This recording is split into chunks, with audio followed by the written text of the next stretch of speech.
Welcome to the latest edition of Last Bell Boxing, joined by regular host Carl. Good evening, mate. Good evening. And I think we're going to call this the second coming of the Hurricane. Nicola Hopewell, how are you? Good, thank you. How are you? Yeah, great stuff, mate. So I can see the smile on your face and a bit of relief, I'm sure, because you're about to embark on a brand new journey with the British Boxing Board of Control. So we'll announce that in a second. I just want to quickly run through a bit of your history, because there might be some people watching this that have been living off the grid or under a stone or something for the last year and might not know who you are. So I'll just quickly go through your past achievements. So as an amateur, you had 32 fights with 23 wins. Is that right? Yep. What titles did you win in amateurs, Nick? I won the National Development Championships. I got to the national semi-final 4 times.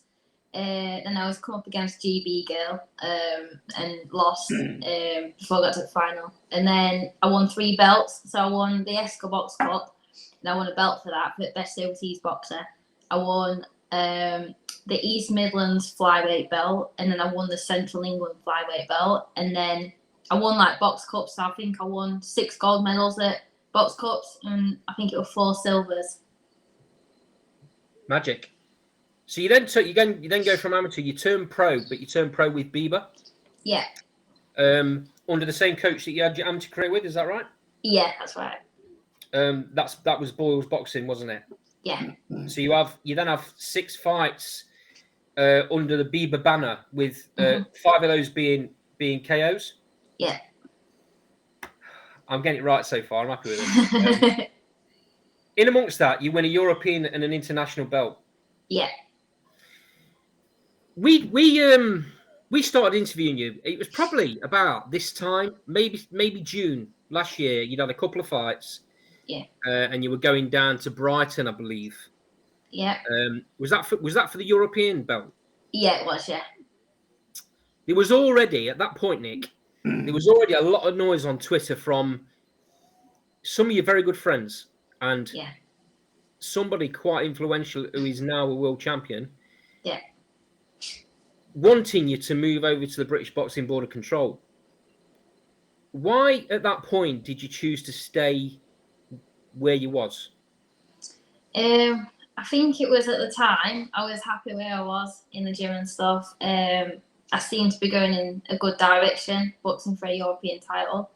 I was getting fights where some of the British Boxing Board fighters weren't getting out, and I wanted to get out, so I was getting the fights. I think that were the main reasons. This was in a difficult period, wasn't it, when all arenas were locked down. You managed to get on a couple of shows behind closed doors, didn't you? Yeah, I did quite a few, yeah. Some of those were on Fight TV, I believe. Yeah. As well. So people still got to see the fights. Yeah. So you then have that fight down in Brighton, you win the title, and then the last time you fight is a homecoming, Halloween homecoming in Worksop. Yeah. In amongst this, there's a couple of pullouts and a couple of setbacks where fighters you're meant to be fighting, you never got to fight, and you ended up fighting the same fighter a couple of times, didn't you? Yeah. How frustrating was that? Very. I think for that Halloween homecoming, I think I was matched up. Well, supposedly matched up 4 times, I think, with different girls, and one of them were like a really good opponent from, I think it was Argentina. So I was really looking forward to boxing her. She was like well ranked and stuff like I can't remember. She held a belt, WBC silver or something like that, I think it was. So I'm really looking forward to boxing her. But when I announced it on, I think it was Facebook, one of her coaches saw it because somehow she got tagged in it and whatever. And then she messaged me privately and said, not matched up. Like, she's not boxing you because she's boxing the week after defending this belt. Like, they don't know nothing about it. So then I was like, oh, okay. Like, then I was told it was matched up. But I'm not sure if it was ever matched or not.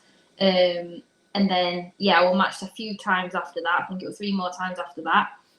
Pull out after pull out after pull out. And then the day of the fight, it was literally the day of the fight, the weigh-in. My opponent Tasha Boys was called up. She was only an hour down the road, so for me to fight, I had to fight Tasha for the third time. That was for the third time. You'd already Yeah. beat her twice. Yeah. I stopped her twice. I think one was round 1 and one was round 2. So, yeah, a bit frustrating. That actually turns out to be the last time you fight under the BIBA banner. Yeah. That was in October of last year. You were meant to fight again then in December, back down in Brighton. That show falls through. Yeah. At what point do you say, and I don't want to put words in your mouth here, but at what point do you say enough is enough? I need a new challenge? I think it was between the 2 fights because, again, I think for the Brighton one, I was matched up a few times. I didn't know if I wouldn't be fighting or not. I was training and training and training. I tried to sell tickets down Brighton again. Home fighter 3 hours away, and I'm trying to sell tickets to cover the cost of my opponent. We had to get a bus down there. People just didn't have the money near Christmas to buy a ticket to come and watch, plus a bus fare, like 2 weeks before Christmas. So it was just a big stress. And then I remember I went to see Ebony in Leeds, and she was going to a matchroom card on the same day as I was supposed to be fighting. And somehow I got home because she went to Liverpool, I came home, and then as soon as I got home, I had a phone call saying, we're not going to Brighton tomorrow. The show's cancelled. So I ended up just going to Liverpool. I went to matchroom show instead. Was that the final straw? Yeah. Yeah, I think it will come in. It will come in since the October fight, I think, and all the frustrations and stuff. And I just felt like with all the noise as well, like I'm in the wrong place. Like I need to be. You're never going to get these opportunities and stuff. And the more I went away and I did some research, because I was told that I can box on whatever show. I can box on a matchroom show and I can box on boxer shows, and it didn't matter that I was BIBA. But then I spoke to people who are like judges and stuff and officials with the British Boxing Board, and I got it from the horse's mouth that no, you can't. So I went away and I did a bit of digging basically, and I realised that I can't box on these shows. I'm never going to get these opportunities, and I'm 30 years old, so I want to test myself, and I want them opportunities.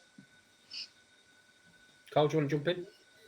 Is there anything you do different, Nicola? Hindsight's a great thing, but if you was talking to the 18-year-old Nicola, what would you do different then? Go the right way the first time.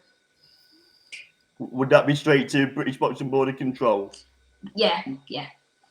Like going the BIBA route, I think in a way it has set me up a little bit and gave me a bit of experience. Because no head guards, smaller gloves, you're not just jumping straight in there. So I'm using it as I've had experience. I've had these 6 fights. I've got used to a lot of gloves. I've got used to no head guard, because they're the biggest differences between amateur and pro.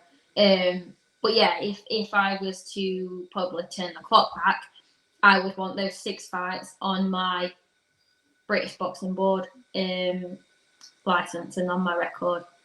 So I won't be starting from zero now. Nick, that must have been a really difficult decision, even though you were frustrated because you'd been with that group of fighters, that trainer, that gym, all of your boxing career. Yeah. It was hard. It didn't come easy, and I think I've thought about it a few times, and I thought about doing it a few times, and then I always saw a positive of why we're going to stay, and I did stay. I stayed for I probably stayed a good 4 months, thinking shouldn't I? But then I just decided one day, and I think it was the new year, and I thought, you know what, new year, new start sort of thing. It was just one of them things. So you decided to have a clean break. Am I right in thinking that before you chose the gym you're now with, you went around a few? You did some training with a few different gyms? Yeah, I didn't go straight to the gym I'm with. The gym I'm with now, I knew people there. They were previously at my old gym. We trained together with amateurs, so I did know people there, and I did kind of know that was the gym I wanted to go to. I'd heard good things about it, and obviously I knew a few people there, so I knew I would get on with people and settle in. But I did go around a few, and I did speak to a few different people, a few different managers. I even went to Josh Warrington's gym, and I did have a trial there. I had a few sessions there, but while I'm working full time, it's too far for me to travel every day. It's an hour away. I mean, the opportunity was fantastic. He was gonna he said there and then he wanted me to sign under him, but I went a few times, and it was an hour there, an hour back, and on top of my working day as well. I think both times I got in at 11:30. Then I had to be back up at 6 o'clock, and I was walking in the house at 11:30. I've not eaten, not had a shower, nothing like that. Yeah. So it was just too much. While I'm working, it's too much. It's too far. I mean, Carl will tell you from what we do as a daily job, just that extra travelling in the car's a killer as well. Definitely, and I was feeling it. I only did a few, and I was feeling it. So I just thought, if I'm in camp, I can't do it. I can't do that. Not and then get up and do a run as well, in the morning, and get all my training in and perform at my best. I'd be too tired. So I decided to go with the closest one to me, but also I do feel comfortable there as well, and they are a good bunch of people, which I knew to start with. But I just didn't want to. I just didn't want to leave my gym, my old gym, and then just go to the first one. I wanted to look around and what can people offer me and stuff like that. And whichever route I was going, you've got to start from the bottom anyway. It's your debut, so. So you're now with Fighting Fit Gym, is that right? Yeah. And your head coach is Gil White. Yeah. What's Gil added to your game? Gil is an amazing trainer. He works for England Boxing as well, and he knows his boxing inside out. He works at the EIS, so yeah, he just knows his boxing inside out, and he's added loads to my game. You'll see when I fight in August, my guard is where it should be. We've been doing basic shots, repeating basic shots, but now there's such a difference in my boxing. He's added a lot to my game, definitely. And this is no disrespect to previous coaches. No. But did he have to take you back to square one a little bit, Nick? A little bit. My hands now are where they should be, because watching videos back when I was doing all the fast combinations and stuff like that, I did notice when you do slow it down, my hands were dropping. I were open to shots and stuff like that. So we have gone back to bare basics, and we must have worked on my jab for session after session after session. Just a basic jab, but they're the shots that are going to win your fights, and if you throw them properly. So you certainly feel like you've improved because it's what, 9 months since your last fight. Yeah, it's a long time. It seems like such a long time ago. Yeah, seems ages. Actually, in a way though, obviously in this time as well, you've had to get yourself this British Boxing Board of Control license. Yeah. In a way, is that 9 months been a help? Yeah, I think it has. In a way, because I've gone away and I've worked on things that I didn't get a chance to work on at my old club, and Gil's took me back to the basics, and we've got my basics right, and we've built up again. But yeah, I think the 9 months has helped me, definitely. It's been a long 9 months, trying to getting the license and stuff like that, and just going through all the processes and stuff. But now that I have actually got it, and I can actually go out and box, it's only took my manager a few weeks to get me out there. I missed the workshop show. I think my medical got signed off a week before the workshop show. And he said you can go on it, but I had to sell all my tickets in a week. So obviously I didn't want that stress. Trying to cover an opponent, and then obviously trying to get an opponent. I didn't want to make a mistake and have a week's notice and not know nothing about the girl, not be able to train for the girl. So yeah, I decided not to be silly and just to wait a little bit longer. And he said that if I was struggling, to get out. It was going to put another show on in Worksop in September just to get me out. But he emailed round, and Dennis Hobson obviously come back to him and said, I can have a slot on the Sheffield show, which has worked out perfect. So the stars have aligned, and not only are you making your debut on a Dennis Hobson show, Fight Zone, it's at Bramall Lane. It is. So it's the home of your beloved Sheffield United. Yep. Could it have been any more perfect? No, no, it couldn't. So back in January, when I decided that I was leaving my old club, weighing up the pros and the cons, one of my friends, Gaz, is known on Twitter and stuff for retweeting my stuff. You'll probably know him. He said to me, write down some goals, write down some dream venues, write down some goals to achieve and a timeline and stuff like that. So I did. So dream venue was Bramall Lane, and then a bit further on, like, what do you want to fight on, like, TV wise? And obviously I put the main ones like Boxer, DAZN, and I had put Fight Zone on, Fight Zone on there as well. So yeah, I've ticked a few goals off. I mean, the production's very good on Fight Zone, isn't it? You know, it's a very slick, professional production.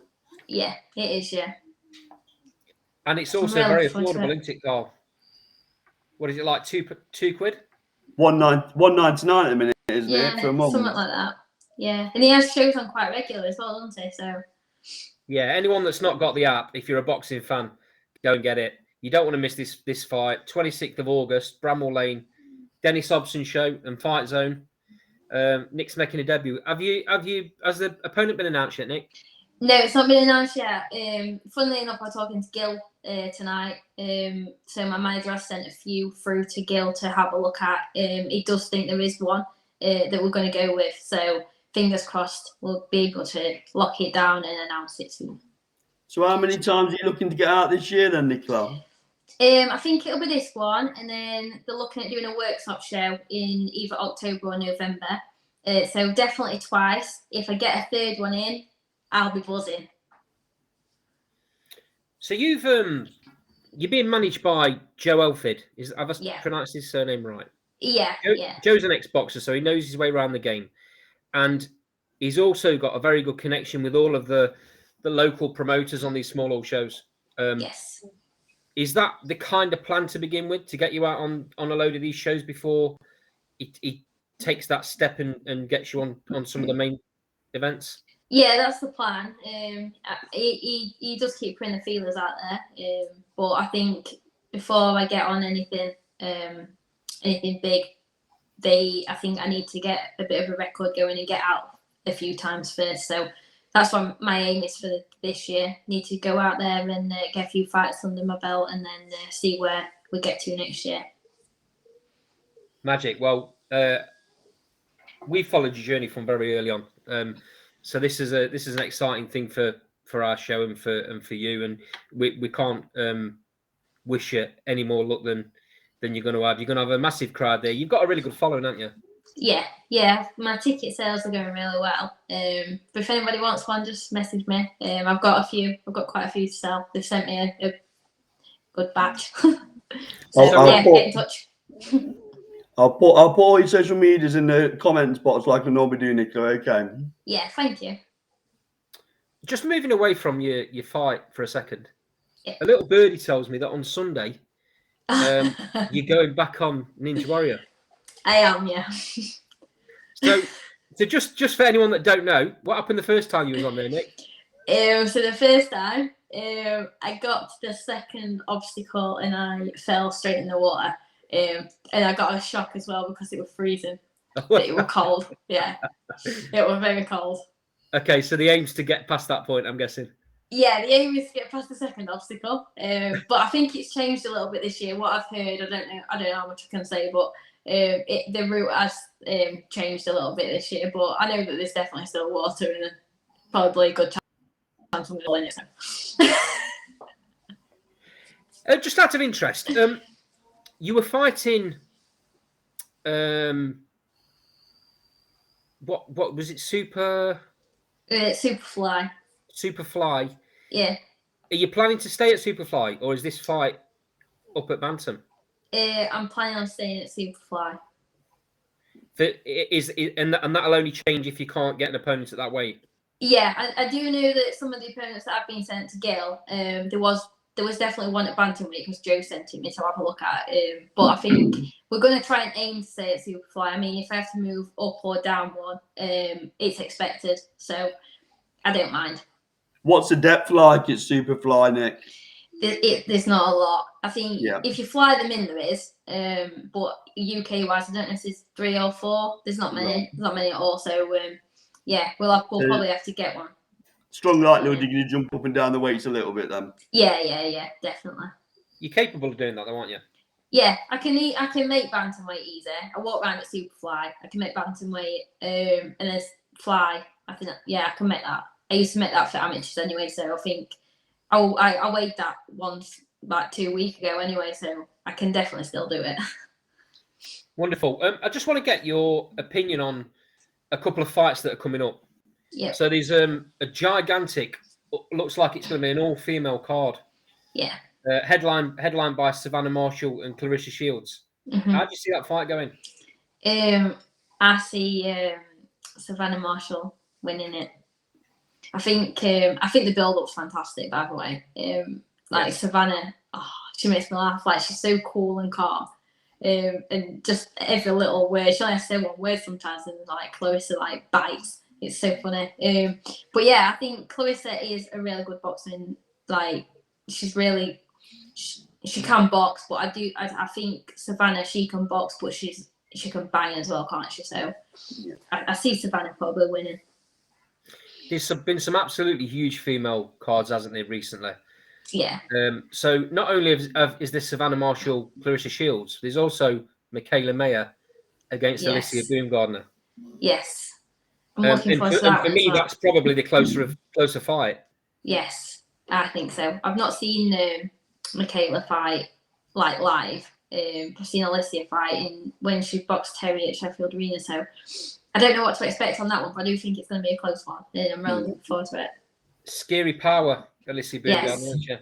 Yeah, I funnily enough at the Matchroom, the open workout, I went and I did end up doing an interview with her, and she did tell me in the interview that she was going to stop Terry. And then after the interview, I would just, like when you're just like, nah, sort of thing. But she did. I didn't expect her to have that power. I think people sleep on her a little bit. They think that that's all she's got. Yeah. But I think in the last outing she showed she's a much better boxer than people give her credit for. Yeah, I agree, definitely. And I think she's going to get better and better. Yes, definitely. I think so too. So if you can look a year into the future, what's your target for the next year or 2 years? The next year, I want to get a few fights under my belt. I don't know how many I'll need, but then I do want to box like on Boxer or DAZN. Like, I'm not gonna say I want titles and stuff like that quick, but just to box on one of them platforms, I'd love that. But I want to win. I feel like that's realistic. Or BT. Don't forget BT, Nate. Don't forget BT. Yeah, BT as well. You don't get excluded. Yeah, definitely BT as well. But yeah, I think that's realistic. And then obviously, while I'm doing that, I'm working my way up to building up a ranking towards the titles. Finally, you've obviously been following Ebony Bridges while she's been on this journey from that first fight where she had that horrendous injury. Yeah. She's come on so far now to a point where she's world champion. Yeah. Have you seen a change in her? And I know you spar her, don't you? Yeah, I'm sparring her tomorrow. Oh, is she? Okay. Actually, have you seen a change in her since she's been with Mark Tibbs? Yeah, I think she's come on a lot. When I sparred her, I sparred her in March. I've not sparred her since then, but when I sparred her in March, I could definitely tell a difference in the technique and how she was moving around the ring. I think the way she moved around the ring and her footwork, that had improved massively. That was probably one of the biggest things. Is she coming up to watch you fight as well? She is, yeah. Yeah. Magic. Well, that's nice to see. Okay, so Nick, it's been brilliant having you on. Carl, have you got anything to add? No, just good luck with it all, Nicola. And we'll be Thank watching, you. obviously. Thank you. So last time, just before you go, 26th of August, Bramall Lane, Yeah. home of the mighty Sheffield United. You're such. I can't believe that's coming out of your mouth. Well, I've got to. At the end of the day, it's Nick's show. This, so You've got I've no got to say morals, that man. answer. Apologies to all Forest fans. You're such a sellout, Andy. Such a sellout. This is a Dennis Hobson show, and it's going to be on Fight Zone. So anyone that isn't able to go down, that are fans, that follow you on Twitter, that follow you on Insta, pick up the app, $1.99, and you'll get to see the fight. As Cole's already said, we'll put all of your socials down below, so anyone watching this can look on there and get in touch with you for tickets. But Nick, good luck, and we'll be seeing you very soon. Thank you. Cheers, Nicola. Cheers, mate. Thank you.